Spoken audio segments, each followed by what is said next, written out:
अस्सलाम वालेकुम व्यूअर्स, मैं हूं आपका होस्ट अब्दुर्रहमान। आज डिस्कस करेंगे पाकिस्तान की सबसे बड़ी लैंडफिल साइट जहां पर 1.5 करोड़ टन कचरा था। उस जगह को मिट्टी और रेत के जरिए ढांप दिया गया है और अब इसे कन्वर्ट किया जा रहा है एक 30 एकड़ के घने जंगल में और 5 मेगावाट के सोलर प्लांट के अंदर। अब 41 किलोमीटर के ऊपर फैली हुई ये महमूद बूटी की कचरा कुंडी थी, लैंडफिल साइट थी। 1997 से लेकर 2016 तक यहां पर कचरा डंप किया जाता रहा। उसके बाद इसकी बजाय लखों डेर की डंप साइट है, जो लैंडफिल साइट है, वहां पर कचरा डंप किया जाता है। तो फिर इस जगह के ऊपर आप जब रिंग रोड के जरिए गुजरते थे तो बू थी, ताफुन था और 80 फुट तक ऊंचा आपको एक कचरे का पहाड़ नजर आता था, जो ना सिर्फ नज़र के लिए बुरा था, माहौलियात के लिए बुरा था। तो इसको ख़त्म करने के प्रोसेस का आगाज़ हुआ, एक प्लान बनाया गया।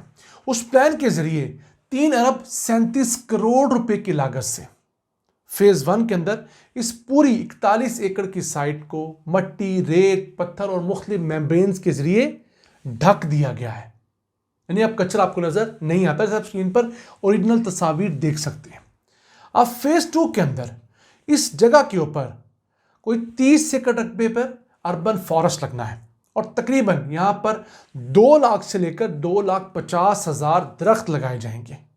उसका बहुत बेनिफिट होगा लाहौर शहर के लिए, क्योंकि ऑलरेडी ये जो डंप साइट थी, इसकी वजह से जो मीथेन और दीगर गैसेस निकलती थी वो लाहौर के दर्जा हरारत में 1 से 2 सेंटीग्रेड का इजाफा कर रही थी। तो ये एक तो उनको ख़त्म करने में मदद करेगा, दूसरा यहाँ पर ऑक्सीजन मिलेगी, दूसरा यहाँ पर 5 मेगावाट का एक सोलर पूरा पार्क लगना है, जहाँ से पैदा होने वाली बिजली करीबी मौजूद जो इंडस्ट्रियल एरिया उसको दी जानी है। फिर इसके अंदर वेंट्स लगाए गए हैं 52 जगह के ऊपर। उन वेंट्स के ज़रिए इस कचरा कुंडी में से जो सालाना 13.3 million cubic metre methane gas निकलती है, वो मीथेन गैस जो कि कार्बन डाइऑक्साइड से भी 25-30 गुना ज़्यादा ख़तरनाक है, उस मीथेन गैस को बिजली प्रोड्यूस करने के लिए इस्तेमाल किया जाएगा। और जितनी मीथेन गैस यहाँ से निकलेगी उसका एक रफ एस्टिमेट है कि उससे तकरीबन कोई 10 करोड़ बिजली के यूनिट्स एक साल के अंदर प्रोड्यूस हो सकेंगे। और उन यूनिट्स की अगर हम फी यूनिट लागत 20 रुपये एज्यूम कर लें तो इस बिजली की लागत कुछ 2 अरब रुपए बनती है। यानी कचरा कुंडी से 2 अरब रुपए तक की बिजली प्रोड्यूस हो सकती है। ये मैं सोलर पार्क के अलावा बात कर रहा हूं। सोलर पार्क से जो 5 मेगावाट बिजली पैदा होगी वो इसके अलावा है। फिर यहां से एक लीचेट किस्म के एक बहुत गंदा महलूल पानी का निकला करता था, जो बारिशी पानी होता है, जब इसके ऊपर गिरता था वो ज़ेरे ज़मीन जो हमारा लाहौर का पानी था उसे तबाह कर रहा था। उसको भी रोकने का बंदोबस्त हुआ है। उसके लिए एक प्रॉपर फिल्ट्रेशन प्लांट का आगाज़ किया जा चुका है। तो ये प्रोजेक्ट इस साल के एंड तक मुकम्मल हो जाएगा। सबसे ज़्यादा ख़तरनाक जो इसका हिस्सा था वो मुकम्मल हो गया, जैसे आप तस्वीर में देख सकते हैं। अब इसके ऊपर एक जंगल उगाना है, उसके साथ साथ सोलर पार्क लगना है। तो आप ये देखिए कि ये एक कितनी बड़ी ट्रांसफॉर्मेशन हम लाहौरियों के लिए एक अच्छा इम्पैक्ट छोड़ने जा रही है।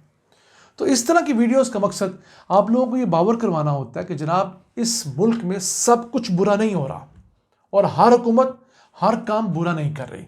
आप मरियम नवाज के इक़दाम से सौ इख्तलाफ कर सकते हैं, पंजाब हुकूमत पर आप 1000 तनकीद कर सकते हैं, लेकिन जो काम अच्छा है ये किया जा रहा है, हमें खुले दिल के साथ उसको अप्रिशिएट भी करना चाहिए। यही चीज़ PTI पे भी अप्लाई होती है, पीपल्स पार्टी पे भी होती है, हर हुकूमत पर होती है।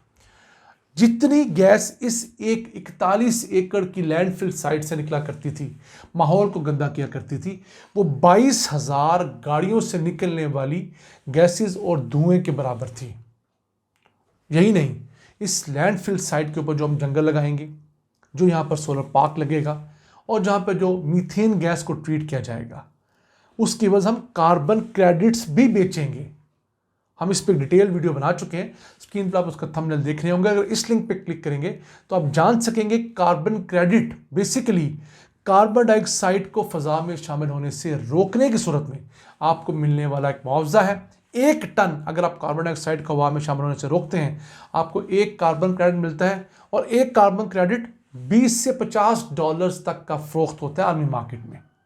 तो उम्मीद है कि 3 अरब 37 करोड़ रुपए लगाकर इस लैंडफिल साइट से हर साल कुछ 2 अरब 30 करोड़ रुपए की बेनिफिट्स आमदन हो सकेगी। यही नहीं, इसके बाद लखों ढेर की जो लाहौर के अंदर मौजूद एक बड़ा कचरा कुंडी है, जो इससे कुछ 6-8 गुना बड़ी है, 200 एकड़ रकबे के ऊपर वो फैल चुकी है, वहां भी ट्रीटमेंट करनी है। बेसिकली पाकिस्तान में एक पहला स्टेप मुश्किल हुआ करता है। आप पहला स्टेप ले लें तो आपको कॉपी पेस्ट करने वाले बहुत आ जाते हैं, और होना भी चाहिए। अगर लाहौर में ये अच्छा काम किया गया है रूडा की जानिब से, इसके साथ साथ जो LWMC Lahore waste management company है, इसने ये काम किया है, तो इसी चीज़ को कराची में भी इंप्लीमेंट किया जाना चाहिए, क्योंकि कराची की लैंडफिल साइट्स तो लाहौर से कहीं बड़ी हैं, लेकिन उनका कोई वाली वारस ऐसा सच है नहीं। फिर इन लैंडफिल साइट्स के अंदर जो कचरा होता है, जो बहुत पुराना नहीं होता, उसे बायोमाइन किया जा सकता है। उस कचरे के ज़रिए उसमें से जो काबिल इस्तेमाल चीज़ें हैं वो निकाली जा सकती हैं। उसके ज़रिए मुख्तलिफ़ किस्म का फ्यूल बनता है, कागज़ को दोबारा जलाने का काम लाया जा सकता है। इस तरह कार्टन्स होते हैं, मुख्तलिफ़ चीज़ें जो जल सकती हैं वो इस काम में आ सकती हैं। इस तरह का एक प्रोजेक्ट बहुत अच्छा इंडिया के अंदर भोपाल में किया गया था आज से चंद साल पहले।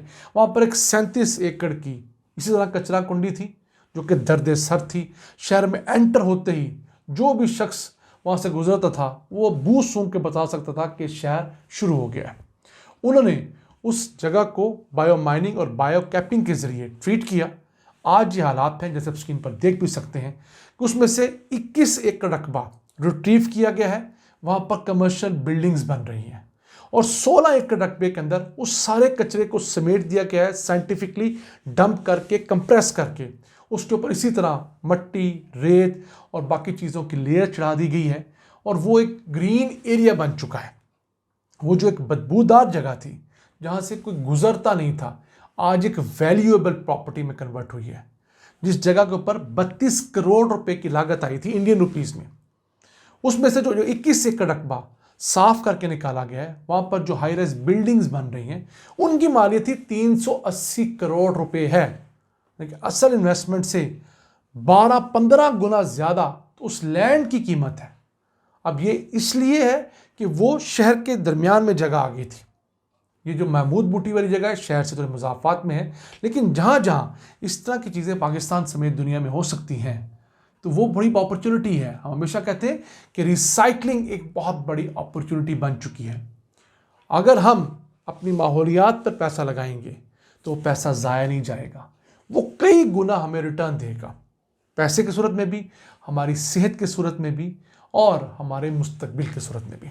तो नाज़रीन, इस एपिसोड के ज़रिए हम ईद के इस 30 रोज़ आपको एक अच्छी अचीवमेंट शेयर करना चाहते थे। हम उम्मीद करते हैं कि पंजाब हुकूमत बाकी शहरों के अंदर भी ऐसे प्रोजेक्ट शुरू करवाएगी, बाकी तमाम सूबाई हुकूमतें भी ऐसे मंसूबे शुरू करेंगी, और पाकिस्तान में ये ट्रेंड चलेगा कि कचरा कुंडियाँ दर्द सर की बजाय अर्बन फॉरेस्ट में कन्वर्ट हो।